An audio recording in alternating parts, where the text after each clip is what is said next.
Assalamu alaikum wa rahmatullahi wa barakatuh. My dear brothers and sisters, welcome back to the second part of this special program, Real Talk, which we've been discussing issues around the importance of when you are in the countryside and the outdoors, not only enjoying the countryside and the outdoors, but also being safe and well while you're doing that. Because we, as I said, the first part of the program, we discussed this with my guest Muhammad Dalish here, who's here from Cumbria, who lives in Cumbria, who works with the Cumbria Fire and Rescue Service, responsible for equality, diversity and recruitment. That we've had, unfortunately, seen some really unfortunate tragedies over the last few years take place in the area, particularly in the water. People go into the water, try to swim because it's hot, they want to cool down, and then they find themselves in difficulties. And we've seen lots of these tragedies happen, not just in our community, but in other communities as well. And we want to talk about what we need to do and how we need to be safe in those situations. But also the Fire and Rescue Service, but particularly the Mountain Rescue Service, who are mainly volunteers who come out, in their part-time sort of role to try and help people who are stranded, who find themselves in sometimes in extremely difficult situations.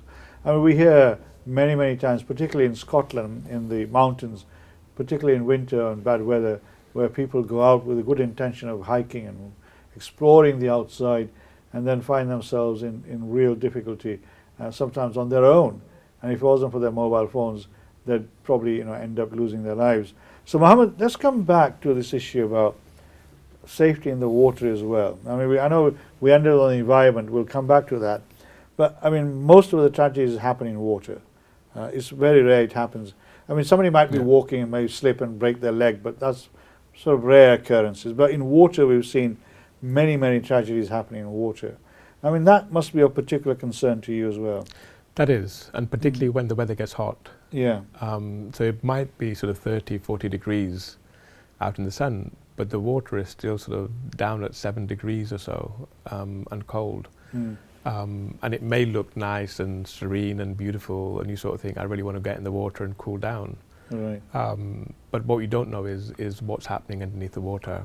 The Sometimes undercurrents, what's there might be steep drops, or they might be nice and shallow, and then it just has a steep drop, and it might be 40, 50 foot drop straight into the lake. And those sort of things, suddenly sort of people panic, and that's what gets them going to that cold water gives them cold water shock, which then starts becoming harder to breathe, and they struggle and panic, which is when, if they're not strong swimmers and they don't know how to deal with water, is when they start sort of panicking, and that's when the drowning starts. And what our advice is, and we'll show in the video later on, is what we want you to do is go into a star shape and float on your back. Yeah, we'll show the video. And your clothes will carry water. And again, the simple advice is just check what the area is like, how deep the lake is, etc. Do you find that sometimes our young people, young people, when we're all young, we're adventurous. We do things that we'd never do in old age, but wise after the fact.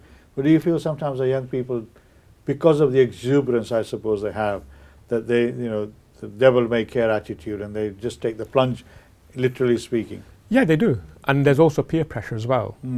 So I might be able to swim very well and strongly in open water, but you may not. But if I'm pressuring you to come in, you might think, oh, if Muhammad's going in, then I better go in as well and join him. And it's about that. And again, the same thing, knowing your limits, that I actually think about. And the other thing that's coming through now is a lot of people are going canoeing and paddleboarding. Right. Which is a big trend that's occurring at the moment. Are people getting involved people as in well. canoeing? There's a young woman who's going around the country doing basic introductory sessions on paddleboarding for our for different ethnic minority communities around the country. So there's people going out, and this week I saw a few people sort of paddleboarding or canoeing. And again, just make sure you have a wetsuit, a life vest, a flotation device, so you're safe in the water as far as you can be, and people can see you. Having a flotation device tied to you, at least that sort of gives you a bit of, wetsuit gives you a bit of buoyancy as well. So having those sort of simple things, but also make sure you know people around you who can help you if need be. Do you find that more and more families and groups are coming out into the Lake District now, and in the surrounding areas, being much more sort of relaxed about being seen in the outdoors? Yeah, I think it's, as I say, the outdoors belongs to all of us, and that particularly the national parks, we all pay our taxes to protect the national park, and they're protected landscapes for us all in this country to enjoy, and it's there for all of us to go in there and enjoy however we want to. It's not just about going and walking, it may be just about going and visiting a beauty spot and having a picnic, or going to a lake shore and having a picnic, or going to a river side and sitting down and having a picnic. Right. Or it's going up a mountain, or going into caves, or going to visit museums. Again, if you sort of look at Lake District or sort of Yorkshire Dales, there's lots of different areas you can go to. And is the local business community in that area sort of more attuned and geared up to the needs of particularly the Muslim community? You know, I mean, do you feel that, you know, they understand? I mean, years and years ago when I went to the Lake District, obviously we took food with us. Yeah. We were there for an hour, for a week. So, you know, you know, we had frozen chicken and everything. And luckily where we stayed, they had a big freezer, so they said, okay, you can have access to the freezer. But I know in other places they've not been able to do that. Now, do you find that the local sort of B&Bs or those who rent out their cottages are much more amenable to these sort of things? Yeah, they are, and clearly is the business model, isn't it? If you want those customers, you need to adapt to new customers, and if those new customers are different diverse audiences coming in. Right. But also you've got now sort of mosques around Cumbria. Yeah, I was going to come to that. You have the mosque in, I forgot the name of the place, the mosque masjid in the lake. In the South Lakes. South Lakes. So you've got that one that's about to be sort of set up. You've got Whitehaven, you've got Carlisle, you've got Penrith, you've got a prayer facility in Kendal. So you've got all these facilities around the county. Anything within the lakes itself, like Windermere's, you know? I think there's prayer rooms. There's a prayer room in Ambleside. And again, if you go to some of the tourist locations and ask for a space, they'll provide you with a space somewhere in the corner of. So when you say tourist locations, what do you mean? So because mainly what we see in that area is pubs. No, sort of. There's, for example, Theatre by the Lake. Right. It's a nice large building. So again, those sort of places. Brockhole, the National Park Visitor Centre. Right. It's a nice large building. They've got restaurants, cafes, and again rooms. So again, if you ask them, they will say, "Look, there's spaces there." And I've seen people pray, particularly on a nice day, in the car park or on the field. So there's lots of places around where you can pray. Again, there's vegetarian restaurants. Some of our restaurants also serve halal. Some food is halal, some is not. But again, there's a range of menus and cafes available for people to access. So things are changing because they can see the customers coming in. Right. Obviously, they can do a lot better, but things are changing and moving forward. What we need is a good Asian restaurant there in that area. You know, somebody to open up a good Asian restaurant. Because I remember when I first went to the Lake District, probably in sort of mid 80s. You know, there was no facility whatsoever. And, you know, we had to take all our food with us except for bread and milk and things like that. But obviously things are changing. I mean, in terms of more and more young men and women, do you have organized sort of events taking place over there? Like, you said about the Wanderlust Women, the Muslim hikers, the happy hikers. Do they do it themselves, or do they get in touch with people like you? And those groups are now doing it themselves. All right. So they're out there doing those activities and programs. So they can sort of bring people together, and that different audiences will be attracted to different groups. So people, depending on who you are, if you're a Muslim woman, you'll go to Wanderlust Women or to another group. Or if you're sort of Muslim hikers, then men, women, everybody's going there. And I think there was a picture earlier on where I think a 70-year-old woman from Wales came up for a walk in the Lake District. All right. So they're attracting a large audience. And a wide range of audience to go out on those walks. So there is one of the things I'm doing personally outside of work with a number of partners is doing some basic sort of enjoying the outdoor safely weekends from sort of September, October onwards. Right. Just sort of around the country, some Peak District, Yorkshire Dales, Lake District, down the south, and then in So what does that entail? So what we're trying to do is just sort of particularly aimed at group leaders, particularly in some of those local communities, just to sort of give them basic information about where to find information from, where they can get training from, what to think about when they're going out, how to stay safe. And a few years ago, I mean, this is how sometimes our politics works, or the security services work. A group of young Muslim men, all mashallah, very pious, all naked with big beards and everything, went to the Lake District to enjoy themselves, and they were accused of training for jihad. Yeah. I mean, this is what happened to these young people. Now, do you think those sort of attitudes are changing within the police service, because you work with the police and the fire and rescue service? Do they still have that mental mindset? Agar kisi Musliman ko dekh liya, big beard and a jabba, they're automatically seen as a threat. Those sort of mindsets are not necessarily with the police; it's more with the public. Right. It's with the local communities that are then seeing that, and I think that mindset's changing, because I know, having worked with the police through their independent advisor groups, is actually sort of thinking, police are saying, well, actually, what evidence have you got that they're just sort of people from a different group who are enjoying the outdoors? So why are you sort of ringing through? So they're almost sort of screening the caller first rather than immediately going out. Right. But that, I think that's sort of moved on now, because that, as you're right, 20 years ago we had those sort of challenges, and I think they've worked through that, and you might still get a few, but not to the same extent. I think for us, the more challenges is, particularly in Cumbria, it's far right. Right, yeah, we know that. Than the Muslim extremism. But I think in terms of enjoying the countryside, I think it's now coming out and enjoying, whether it's the water or whether it's the green spaces. Right. But also sort of, for me, it's about then looking after those green spaces. Which is, we touched on the environment at the end of the last segment. Yeah. I mean, the environment obviously is absolutely vital for us. Yeah.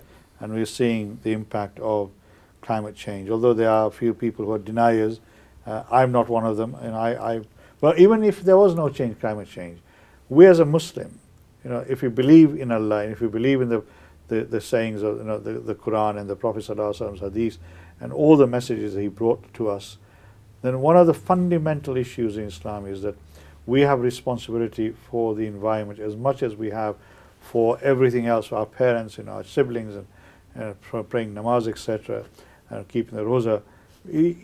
Looking after the environment is equally as important. And sometimes I find that our people who profess to be Muslims in everything else, but when it comes to looking after the environment, they fail miserably, because I remember one of the very eminent imams who came to this country was saying that मैंने इस्लाम तो देखा है लेकिन मुसलमानों को नहीं देखा, because when he travels into the white community area, they're all nice, clean, pristine. When he came into our area, he said, देखो हर जगह पे गंदी है. You see all the sort of rubbish that is strewn around, and I subscribe to that view as well, because you go out today and go into an area where there's less of our people living, and you'll see it's a complete different environment. Whereas if you go into our own areas, you will see that it's apparent, it's there, it's staring you in the face.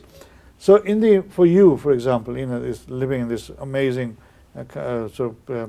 place that Allah has created, what are the key environmental factors that you feel are important that we should be concerned about? I think one of the things is the climate at the moment. Look how hot it is. Yeah.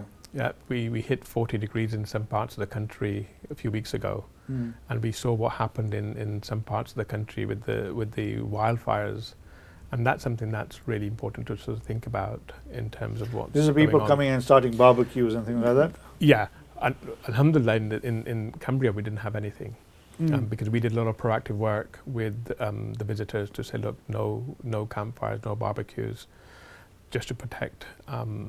I was in London a few days ago. It was tinder dry, the parks, and it just think if something went up, it would just be, and it's about thinking about that again. Water, we're already seeing sort of hosepipe bans and stuff. If you look at some of the reservoirs, if people were to visit hose water in the Lake District, this time of year, particularly when it's low, you can actually start seeing the village that was there. Well, I remember in 1976 when we had the 76 drought, we had water coming from Cumbria. It was all being trucked over. So I'm hoping we don't see those again. But I know we love Cumbrian water anyway.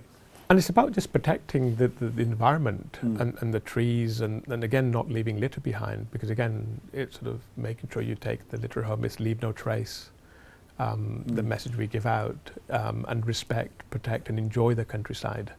And that's really important. It's respecting, protecting and enjoying the landscape, because for our future generations, it's how do we make sure that the future generation, your grandchildren, my grandchildren, my children, how will they enjoy it? Will they have the same green spaces as we've had? So it's about making sure that those spaces are there for everybody to enjoy in the future. Well, I think that's a very important message. But just coming back to water safety, because that's where we have this issue about young people mainly, who obviously try and on hot water, and we got there's heat wave warning coming up again, and I'm sure school holidays will be lots of families out there wanting to go and enjoy the beauty of the that Allah created on this earth. But water, as I say, it looks very cool, very calm, very tempting, but a lot of people fall foul of that fact. We have a short video which tells people what to do in the event that they find themselves in difficulty. I know you spoke about it earlier on, and that how people should respond. We're going to show this very short video which says if you get into the water, these are the actions you should try and take to prevent yourself from getting into serious or fatal situations. So let's play that video and then we'll come back to talk about it a little bit further. Hope you find this video useful and informative. We love Cumbria and its beautiful landscape. And we know with the warm weather, more people will be out to enjoy open water. We know spending time around our rivers and lakes can be done safely, but it is also a dangerous place. Water can and does kill.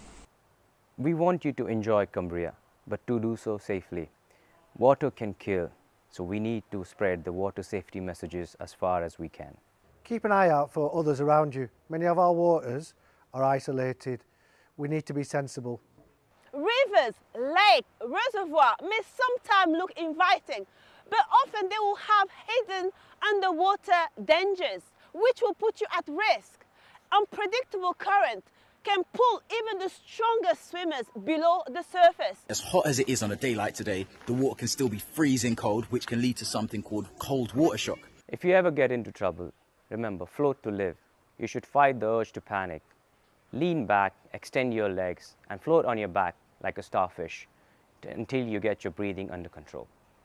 If you find yourself in an emergency situation or you spot somebody else in trouble in the water, call 999 or 112. If you're by the coast, ask for the Coast Guard, or if you're inland, ask for the fire service. Be safe, be water aware. Assalamu alaikum. I hope you found that video of use. I hope you never find yourself in a situation where you have to exercise the star shape. I hope you're completely safe and sound, enjoying the water, whichever river, canal, lake that you may go into. But it is a fact, there's no doubt about it, that more lives are lost in water than in any other situation in the outdoors, and therefore it's important that that message gets through to all our members of our family, because we don't want to be going out there as a family group and then finding ourselves in a situation where one of our members has unfortunately lost their lives because they were not careful in how they managed themselves in the water. So Mohammed, I mean, this issue about water safety is obviously an important priority for you and the rescue service. Now, the Mountain Rescue Service, which is a different service as well, I mean, they do an extraordinary job when somebody finds themselves in difficulty in the mountain. Which organization actually works with in the water? Is it the police, or the fire service, or it's is the it Coast Guard, RNLI, Coast Guard, right? Fire service, police. Do you have the Mountain RNLI rescue in the lake district? Yeah. To me, it's the coast rather than. Because you've got coastline as well. Yes, exactly. So all the agencies tend to get involved Right. in this work. So yes, it is. Everybody plays a part, and different agencies will play part different times. We have a water rescue team, so they could be going out to rescue. Police have their diving team as well, so they'll be involved. Mountain rescue may be involved as well, so will the Coast Guard and RLI. So there's a whole range of people who will have a role in trying to save life, because that's what the emergency service is there for, is to protect life. Right. And in unfortunate circumstances, it will be recovery as well. Yeah, unfortunately. Unfortunately. Yeah, and unfortunately, we've seen many of those happen in the last few years. As I said earlier, we had the two young men from Dewsbury who went out with their family to enjoy a day out, and they lost their lives, unfortunately. And then, we've seen that happen in Bradford, people from families in Bradford as well. I mean, your last message, we've got a few seconds left. What would be your last message to our viewers? I think there's a number of messages. One is have the knowledge and skills of where you're going, understand and plan before you go. Check the weather forecast, not just at the low level, but also if you're going high up in the mountains. So if you're going to Pen-y-Ghent or Ingleborough or Scafell Pike, check what the weather's doing. And also just sort of based on where you're going, have the right gear as well. And the other thing, particularly on water safety, my real strong message for particularly our elders and parents is get your children to learn to swim. Nationally, there's research that says 80 to 90% of Asian and black children don't swim, and adults don't swim. So that's a high percentage of people. So my real push and advice to parents is get your children to learn to swim. That's going to be the most important thing if you do anything, particularly if you're going to go out and enjoy the water. Right. Thank you very much, Mohammed. I hope you've heard that message. I certainly fundamentally agree that we need to learn to swim, and it's one of the sunnahs anyway. The Prophet ﷺ encouraged people to swim, to run, to do archery, etc. So learn to swim is a sunnah. Let's practice that sunnah as well. And I hope you found today's episode of interest. I hope it's resonated with some of you when you go out, and it will remind you of the messages that we put out today on what to do in case you found yourself in difficulty, in terms of the mountains or in the water as well. Inshallah, I'll see you soon next week. We'll be back with another episode. In the meantime, take care. Assalamu alaikum wa rahmatullahi wa barakatuh. May Allah bless you and protect you. Take care.